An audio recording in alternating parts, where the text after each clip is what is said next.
So question 174, which of the following oxide is most acidic in nature? So the options are CaO, calcium oxide, magnesium oxide, barium oxide and beryllium oxide. So let's see the solution. What will the solution?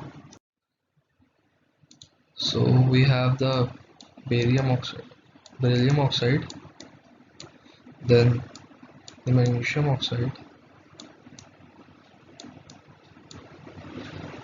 then we have calcium oxide,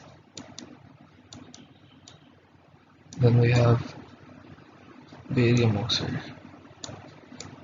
So as we go this direction, so the basic character increases in this.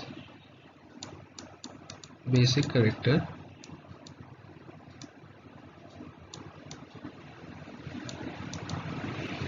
increases.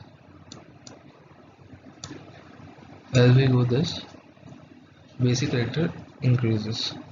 So here, so the most acidic character should be beryllium oxide.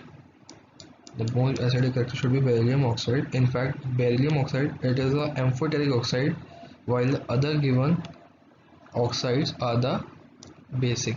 These all are the basic, and while the beryllium oxide are the amphoteric oxide, so it is the most acidic oxide.